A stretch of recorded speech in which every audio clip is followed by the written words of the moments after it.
man? What's good, YouTube, man? It's your boy, man, Jay Willie Silly, man, aka Mr. Take It Easy, for you end up like Beezy. But make sure y'all follow my Twitch, man. Subscribe to my second channel, Word Otherwise. Everything you need to know about your boy Jay is in the description down below. Like I said, y'all do want to join my Madden 27 Discord. It is in the description down below. But we got the man who destroyed Michael Jackson. Now, for me, I never seen the new Michael Jackson movie. I don't know if it was good. I don't know.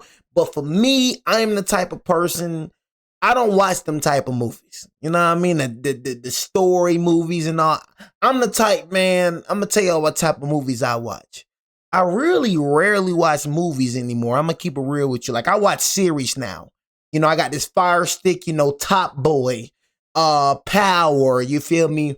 You know, The Sopranos, you know, that's the type of things that I like watching. I don't really like watching no story movies and all that. That's not really my style. But like I said, man, when it comes to Michael Jackson, I said one very unpopular opinion, and this is just how I feel, okay? You know what I mean? This is how I feel. I realize that some people, you feel me, just has a problem with other people's opinions. And like I said, I'm working on that too. I'm getting better and better by the day. I can't be a hypocrite. You know what I'm saying? Just because I think a certain way, I'm not saying what I'm saying is factual. I don't care how many awards this man got. Long live Michael Jackson. I don't care how many awards. I don't care what he won. This is my opinion, what I vibe to. Personally, for me, and I know a lot of people gonna get mad, but I don't care. How you feel is how you feel, and how I feel is how I feel. You know what I'm saying? I can't vibe to Mike music, bro. You know what I'm saying? Like, I hear it. The black girl cry. And she tell me, you want this seat just a black girl cry. Like, I can hear it around and be like jamming, but I'm just saying, like, listening to it on like when I'm doing, like when I'm in a car, I can't listen to Mike music. I can't. You know what I'm saying? And for me, it's like, I said this before, and to me, and this just, I don't feel like it's a crazy thing to say. I feel like Chris Brown is better than Michael Jackson when it comes to, you know what I'm saying? When it comes to what's the name, bro? Like, even when it comes to Kales, man, I feel like R. Kelly, like when it comes to singing wise, you just like when it comes to singing, even Whitney Houston, like, I just feel like it's a lot of artists that's better. Like, I just feel like Mike is just, he freaking over a lot of artists because of the performing. But I'm just saying, like, singing wise, like songs, who you gonna vibe with more? Just be honest, bro. Just be honest, bro. Stop saying things that's just popular. How often you listen to Mike? When you in the car, do you turn on Michael Jackson? Now, for the older folks, 40, 45, I'm talking to folks, Michael, you turn on Michael Jackson? Just be real, bro. Who you rather turn on in the car? Mike or Chris Brown? But some of y'all gonna just say Michael. Motherfucker, don't even listen to Michael. When the last time you listened to Michael? But you just gonna say it because it's popular. Whole time, you be playing Chris Brown crazy. You know what I'm saying? Same thing for the women. I'm actually for the women too, for the women. Who you rather play, Michael Jackson or Chris Brown? Come on now, ladies. Come on, be real now. When the last time you played Michael Jackson? I'm just gonna be real, okay? I don't listen to that, man. I don't listen to Mike. You know what I'm saying? You think I can listen to Wanna See Just a Black Girl Cry? I can't listen to that in my car. You know what I'm saying? I'm just saying, in my opinion, Mike is one of the greatest for sure. Like, I know a lot of his songs, but I'm just saying, for me playing it in my car, I cannot do it. If at 5 years old, kids are scared of You are not alone. I can play that in my car right there. You know what I'm saying? I can play that. You know what I'm saying? But it's just, I don't know. I can't play Mike music, man. I don't know, man. I don't listen to Mike, man. I can't. His name was Joseph Jackson. He turned his son's childhood into endless rehearsals where every mistake was followed by... I ain't gonna lie. I can listen. Oh, baby, give me one more chance. I can listen to that. No, I can't listen to that in the car. I ain't gonna lie to you. I can listen to that around be just in your heart. I just can't listen to that. Not in my car. Like, when I can't do it. By a beating. How often would he beat you? I'm not saying, and like I said, I'm not saying it's a bad song because I like the songs. But I'm just saying something that I listen to, like, I just can't listen to. I can't. Too much. I got a different ear. Use a belt.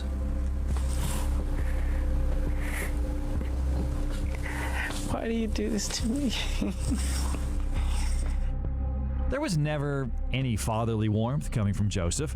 In his house, the word dad was forbidden. You say dad, bro? He didn't allow us to call him daddy. And I wanted to call him daddy so bad.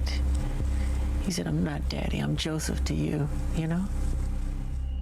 Joseph deliberately broke the parent-child bond, so it would be easier to control and use his kids as performers. He was obsessed with money and career, seeing his sons as a way to live out his own failed dreams. Do you have a very good relationship with all of your children? How would you describe your family life? No, but they have a good relationship with me. In the early 1950s, Joseph, along with his brother Luther, formed a blues band called the Falcons. He played guitar and genuinely hoped to become a professional musician. The group never managed to land a recording contract and eventually fell apart. Joseph had to give up on his dream and go work as a crane operator at a steel mill to support his large family. By the 1960s, the older sons, Jackie, Tito, and Jermaine, had already started secretly taking their father's guitar. When Joseph found out, he formed a group called the Jackson Brothers. When Michael was 5 years old, his mother, Katherine Jackson, noticed how beautifully he could sing. She asked Joseph to listen to him. Joseph didn't want to listen to his wife for a long time. For him, Jermaine was the lead of the group, period. But Katherine saw what the father manager kept refusing to see. She practically forced Joseph to listen to his youngest son sing. Reluctantly, he agreed, and in that very moment, his plans for the family changed forever. Michael became the center. But if for his mother, it was the discovery of a God-given gift, for his father, it was the discovery of the perfect working tool. To turn them into superstars, Joseph literally trained and beat his children. He would sit in a chair in the middle of the room, a leather belt always in his hands. If any of the brothers slipped out of rhythm, messed up a move, or hit a wrong note, the belt would come down immediately. Go back. You just said that you would practice the dance steps and your father would be holding a belt in his hand. Is that what you just said? Yes. And he would tear you up if you missed. And so we, not only were we practicing, we were nervous rehearsing because he sat in a chair and he had this belt in his hand. And if you didn't do it the right way, he would tear you up, really get you. However, in reality, Joseph Jackson didn't just use a belt to inflict pain on his children. Throw you up against the wall as hard as he could.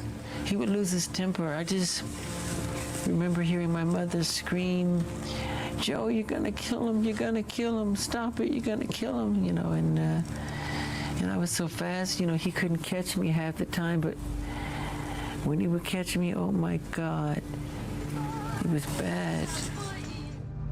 And it wasn't just the boys who suffered. And you're like, dang, bro, you know what I'm saying? Like, you whooping them just because they ain't doing a note, man? Tripping, bro. You know what I'm saying? Ain't gonna lie, Pop probably would have died alone, man. I'm gonna keep it real with you. You know what I'm saying? Like, that right there is very unacceptable, brother. I'm gonna keep it a beezy. Very, very unacceptable. Girls got it too. One occasion. And the girls got it too? Belt the booty? So they got belt and girls got it too? You know, when I was growing up, shoot, back in the day, I mean, my pops ain't used to, I mean, shoot. Back in the day, it felt like, you know what I mean, what his name is, Jesse, what his name is, Jackson, is the Jackson father, shoot. The way I used to get belt, it's like I used to get belt over the most littlest things, I ain't gonna lie. I told y'all, man, I remember one day, I brought like at least 2 F's home. That mother effer whooped me like I stole something. Like, he whooped me like I murdered 5 people. I've never been whooped like that so much. It's like bro used to, and like I said, I ran away. I told you I ran away.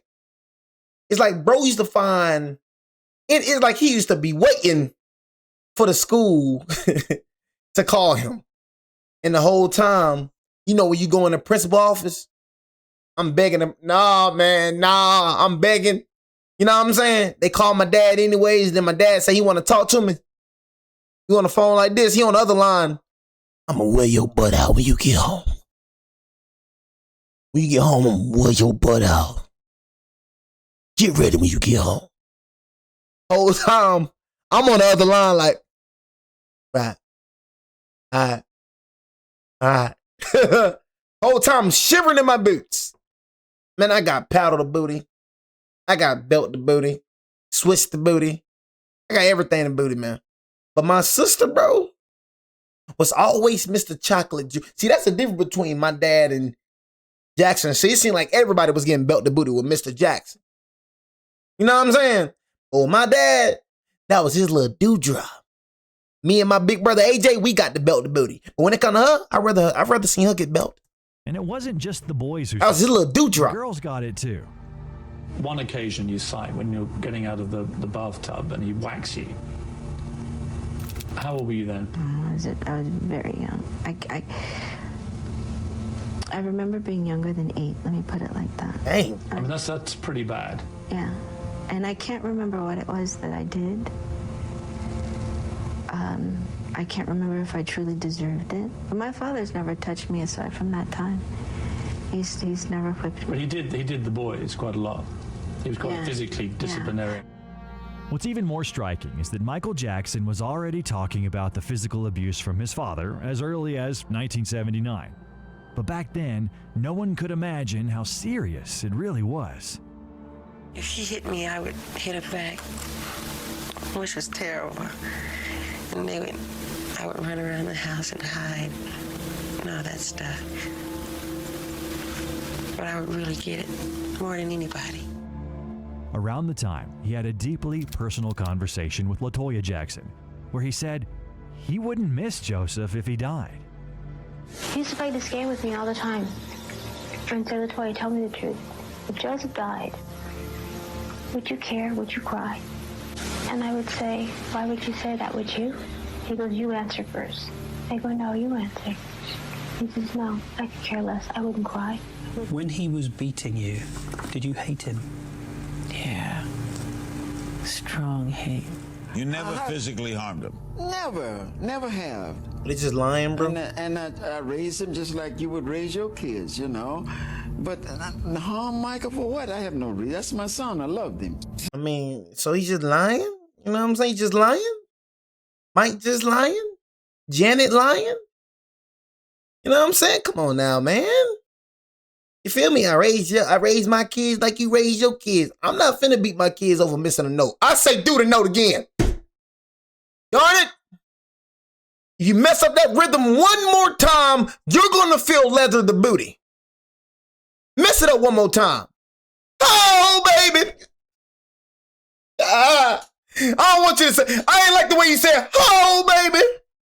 I want you to say, oh, baby, give me one more chance. I want to feel energy in the note.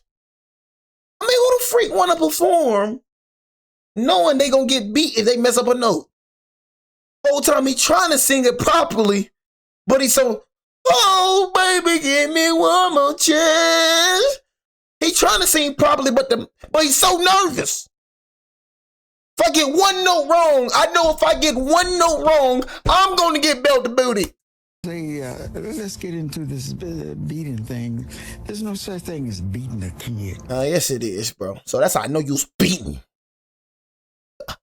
That boy said there's no such thing as beating a kid. Oh, he was beaten for sure. You whipped them and punished them for something they did, and they will remember that. So they remember in such a way they wouldn't do it again. That's the way I was. The bruises from the belt healed, but Joseph's words cut much deeper. When Michael hit his teenage years, he developed acne, and his facial features started to change. For most fathers, that would be a moment to support their son, but not Joseph. He chose the most painful target, Michael's nose. He constantly mocked him, calling him Big Nose, and openly saying, in our family, we don't have ugly ones like that. You're not one of us. Is it true that your father used to say you had a fat nose? Yeah. What did he say? Your nose look good to me, bro. Straight, bro. This big. You didn't get it from me. That's when a fatal keep it real, Mike. Mike, your nose look better. You Look, didn't get it from me. your nose look better back then than it did right here. That's when a I fatal don't see no thought wrong, bro. took root in Nose. Michael's mind. My face is a problem. He later admitted to friends Tripping, that bro. he had surgeries because he couldn't stand seeing his father's face in the mirror. I wouldn't want to look in the mirror. Really? And my father teased me, and I just hated it. I cried every day because of it. Your father would tease you about your Yes, pimples? he would tell me I'm ugly. Your father would say Yes, that? he would. Sorry, Joseph. But Joseph didn't stop. One night, he decided to teach his son another lesson. While Michael was asleep, his father put on a terrifying mask, climbed through the window into his room, and woke the child up with a wild scream. What the He wanted to prove that the window should never be left open. But instead of discipline, he gave his son lifelong panic attacks. For years, Michael had nightmares about being kidnapped from his own bedroom. When Michael turned 21, What type he of- refused to renew What type of freaking person think of something like that? his contract with his father. Up until that point, Joseph had full legal control over his career as both guardian and manager. Michael hired lawyers and consultants who delivered the official documents to Joseph. He couldn't tell him in person. He was terrified of his father to the point of nausea. I don't think he realizes to this day how scared. I mean scared. So scared that I would regurgitate. You would vomit. When would you vomit? Well, what would produce that sort of reaction in you? His presence, just seeing him. And Type of sometimes fear. I'd faint, and my bodyguards would have to hold me up. And Michael said in a recent interview that he was frightened of you. He says that he was so frightened of you sometimes that he would be sick. Is that true? Well, I just knew about that when I heard him mention that on TV on the Oprah Winfrey Show. I didn't know anything about him being sick, but regurgitating. But if he did regurgitate it, he regurgitated all the way to the bank. You know. What do you mean? I mean, by me being strict with him a little bit, and it made him a superstar.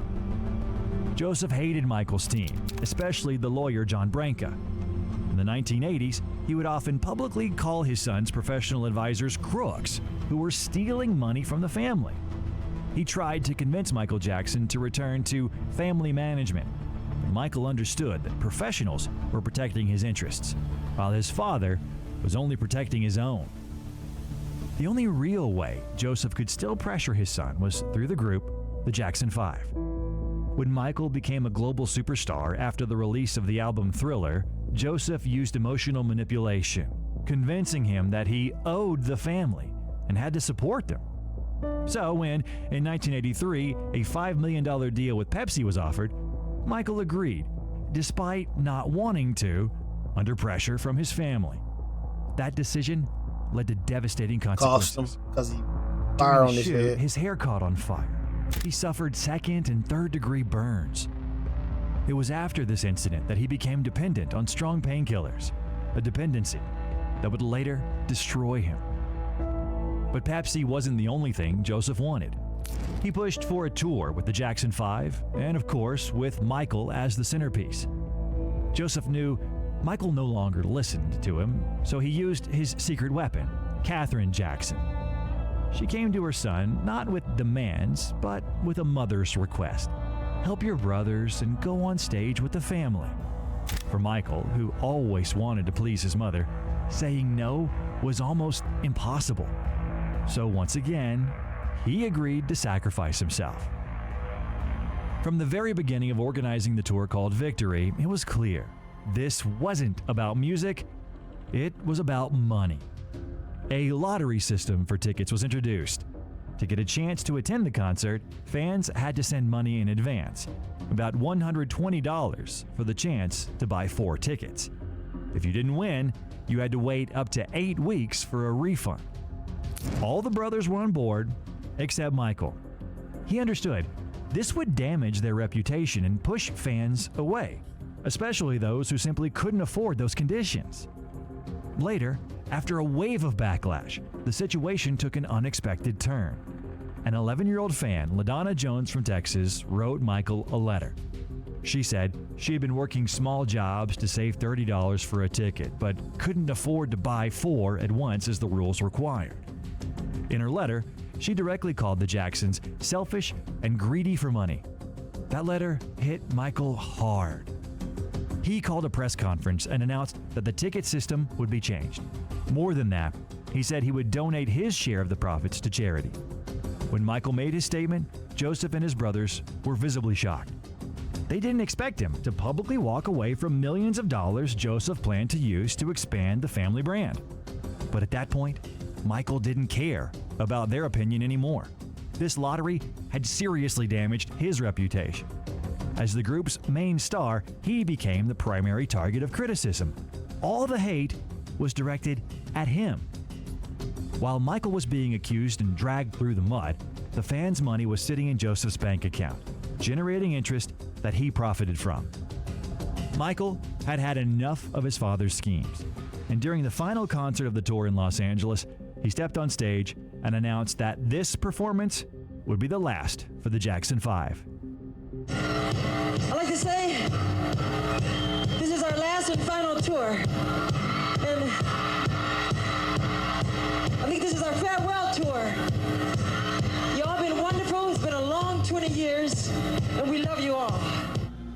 That statement sent Joseph Jackson into a rage. By the end of the tour, Joseph and the promoters were already deep into planning a second leg, European and Australian dates for 1985. They were expecting to make tens of millions more, riding the wave of Thriller. While Joseph was mentally counting the profits from future shows in Europe, Michael Jackson wiped out all of his plans with a single sentence. This wasn't just leaving the group. It was a triumphant escape from his father's control in front of the entire world. And backstage, things exploded between them. Michael told his father directly, "It's over, Joseph." After losing any real control over Michael's career, Joseph launched his own label, Ivory Tower International Records. He tried to push other artists and his younger children, but none of those projects came even close to Michael's level of success. To keep making money off Michael, Joseph often used the Jackson family name for questionable business ventures. You look evil. Like attempts to launch perfume you look up to no good products under the family Come brand. on, bro. Michael usually distanced himself from these projects and... Like, blood don't mean that your family, bro. That's just word up. You know what I'm saying? Blood don't mean that your family. You know what I'm saying? People always in this blood and all that. Oh, we blood. I don't care. We have the same blood. Cool. You know what I'm saying? We really all brothers and sisters. Think about it. You ever thought about that? You're my long lost freaking cousin, man. Think about it. You know what I'm saying? A lot of y'all like, what the frick is he talking about? Adam and Eve? Adam and Eve? You know what I'm saying? That's my long lost freaking father and mother. You know what I'm saying? I'm just saying, we really all, I'm not going to say we all got the same blood because, of course, you know what I'm saying, the DNA and whatnot, but, you know, we come from the same peoples. You know what I mean? You start thinking we come from the same peoples. The blood junk is overrated, man. You know what I'm saying? Okay, got the same DNA blood running in our veins. That's it. Cool. You know what I mean? Blood does not make us family. Loyalty does. Actions. Action make us family. If my dad was to do this to me, and it's like, I forgive you, bro. I forgive you. I promise you. Forgive you. Don't hold no grudge, but I can't trust you. I can't be around you. I can't be around somebody like this. You feel me? Just selfish and manipulative and I don't know. It's just like you're not being a father to the son. Like from his father's. Like why you like it's your son, bro? Wow. Do this to your son, you'll do this to anybody. That distance turned into strict boundaries. At his Neverland ranch, Joseph wasn't allowed to show up without an invitation. Michael's security had clear instructions: do not let his father in without approval. For formality, Michael would host a Joseph Jackson Day once a year, inviting the whole family to the ranch. The final blow for Joseph came when Michael completely cut him out of his will. In 2002, when Michael was 43, he quietly finalized his will and divided his estate like this. 40% to his children, Prince, Paris, and Blanket. 40% to his mother, Katherine Jackson. 20% to charity. Hey. Joseph Jackson's name was completely absent from the document. Michael even named Diana Ross as a backup guardian for his children. Not his father, not his brothers. Michael was very calculated. That's crazy. He knew Joseph might try to pressure Katherine to get money through her. So he structured her share as a lifetime trust. Katherine received a monthly allowance for living expenses, but she didn't control the core capital and couldn't legally transfer it to Joseph or funnel large sums into his business projects. When Michael tragically died in 2009, Joseph realized he'd been left with nothing. He filed a lawsuit demanding a $15,000. Or your freaking son died. You filing a loss? Like, oh my gosh, bro. You like what type of this man ain't even mourning the loss of his son. He worried about money still. You filing a loss? Oh my, come on now. Core capital and couldn't legally transfer it to Joseph or funnel large sums into his business projects. When Michael tragically died in 2009, Joseph realized he'd been left with nothing. He filed a lawsuit demanding a $15,000 monthly allowance. He argued that Michael had supported him financially during his life, and that, as his father, he was entitled to part of the estate. But the estate's lawyers, John Branca and John McLean, proved that Michael had intentionally excluded him from the list of beneficiaries. So, when the ruling was delivered, the judge stated Joseph Jackson receives nothing from this estate. That was his son's decision. The saddest part is what Joseph said after Michael's death, that he missed watching him perform on stage. Not his son, but the performer, first and foremost. This has been really tough. Remember, we just lost the biggest star in the world, superstar in the world, so it's been tough. This interview was recorded just 3 days after Michael Jackson died, on June 28, 2009. Instead of speaking only about his son, Joseph Jackson used a live broadcast on CNN to promote his new label. What about Janet and the rest of the family, the daughters and everything? They're all doing fine, but I want to make this statement. This is a real good statement here. Marshall and I we own the record company called Ranch Records. Right. Okay, it's distributed by Blu-ray technology, and that's his next step. A few days later, dang, make it up. That's crazy, bro. That's crazy. Like, dang, you make your son's death about you. Like, dang, bro. That's messed up right there, bro. 3 days after your child had passed away, you worry about a record label. Once again, mourning Michael, Joseph started talking about his label again, and it sparked outrage among fans. What I'm doing is I established a record company with Marshall, and the company is called Marantz Record, distributed by Blue Star and Blu-ray. Yeah. It's typical Joe Jackson. I mean, I can see why Michael was at a distance from I think the fans more than anything want to focus on Michael. We don't want to hear the negativity. We don't want to hear anybody plug in their record label. We don't want to hear whose albums drop. Despite his phenomenal business instincts, he never learned the most important thing, how to be a father. Between him and his children stood a wall that couldn't be broken by success or by tears. This was most clearly seen during one TV show with LaToya Jackson. She sat across from him, crying, trying to explain how much she lacked his love, how much it meant to her just to hear a kind word. And you would truly understand and know how I feel. I care about you so much, you have no clue. But Joseph just looked at her with an empty, glassy stare. There was no empathy in his eyes, no understanding. He simply didn't know what to do with his children's genuine emotions because he had never truly experienced them himself. In his memoirs, he described his own father as harsh and authoritarian.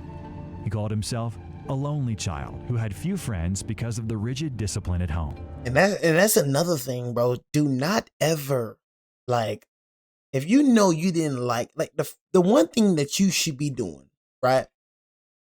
If you know that you didn't like the way your parents treated you, why would you repeat the same pattern?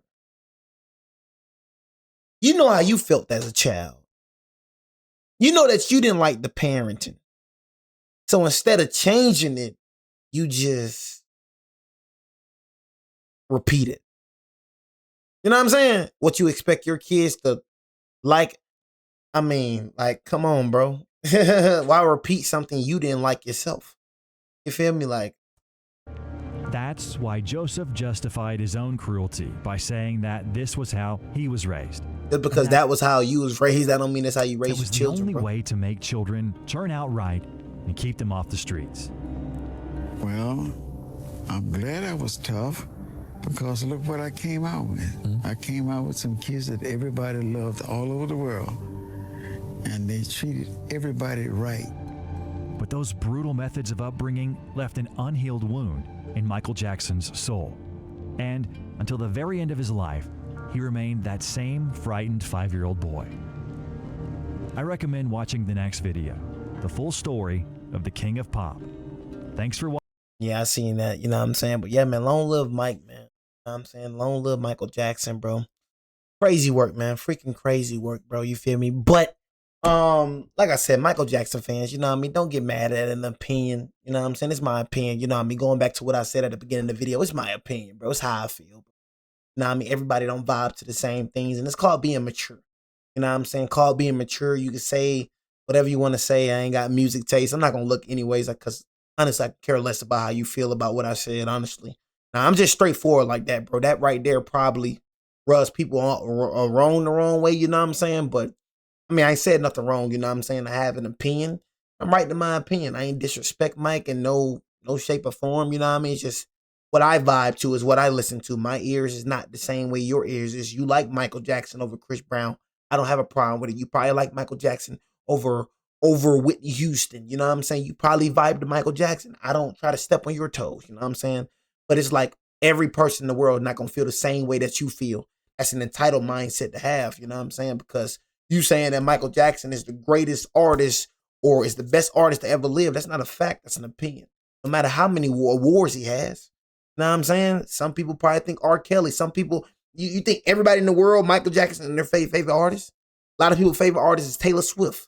A lot of people's favorite artist is, some people think Taylor Swift better than Michael Jackson. Some people think freaking Whitney Houston better than Michael Jackson. Some people just think these things, bro. And you got to be mature and understand that, okay, it's human nature, bro. Everybody's not going to think like me. Simple as that, bro. That's the reality.